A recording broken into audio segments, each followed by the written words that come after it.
to the channel. It's my first appearance. My name's Tom. This is Ollie, who you may have met before. Okay, cool. So today we're in the Alfa. We're driving about 2 miles up to Norfolk. How many? 2 hours up to Norfolk to pick up a new car for myself. I'm fucking excited. It's a car that, I mean, petrol heads will love it. We've always had an appreciation for the car, but I mean, I've never lusted after it too much, but over the last 6 months, a year maybe, I've really been craving one. I'll give you a few clues. So it's older than we are. It's well, only a year older than me.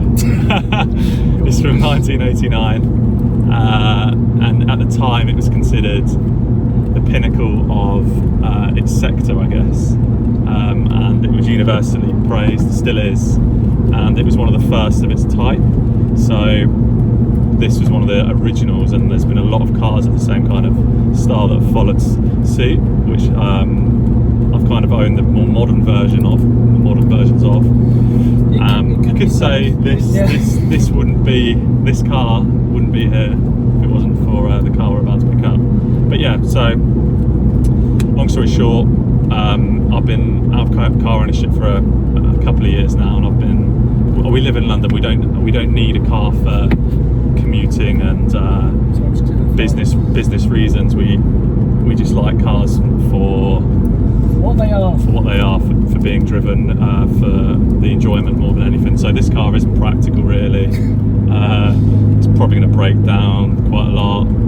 It's a bit shit really in a lot of senses, but in other senses it is not shit in the slightest. So yeah, without further ado, the car I'm picking up is a 205 GTI 1.9 in white, and it's pretty standard. I think I got it off eBay. Pretty ballsy move. We think it's a pretty good deal. We can talk about costs. I think in another video we'll talk about costs of ownership and stuff like that with all our cars. But yeah, so we're about 40 minutes away now, and I'm fucking buzzing. So yeah, leave it at that for now.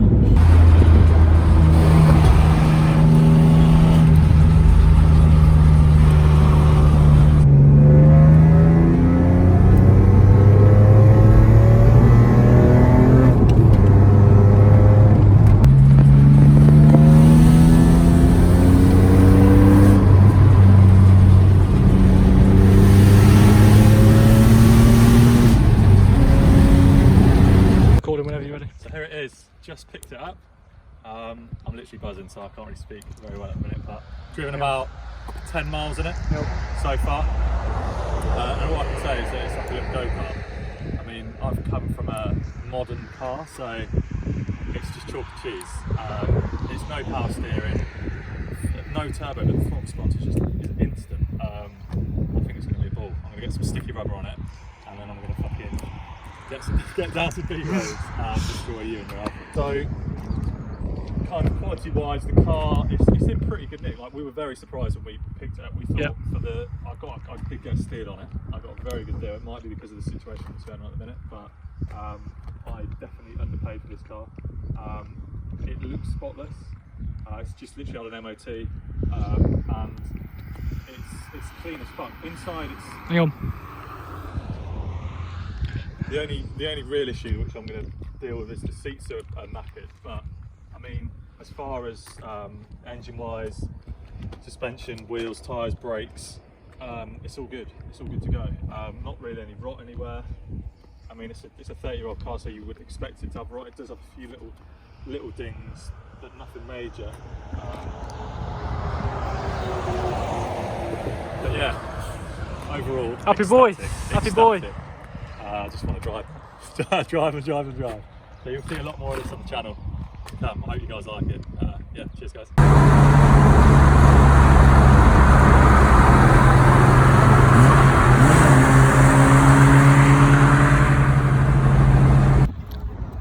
So, successful day and all. We're about half an hour back to London now, and we just stopped off for a cheeky little Burger King. Yeah, awesome day. Hasn't skipped a beat. It's actually surprisingly stable at motorway speeds, considering it's a 30-year-old car and it's French, and it's based on a cheap little runabout. But nah, we've had a good little drive today. There's been some real nice back roads. We managed to kind of briefly check the grip levels, shall we say. It's safe to say the big V6 can outgun me on the straights, but I think around the bends it's a different story.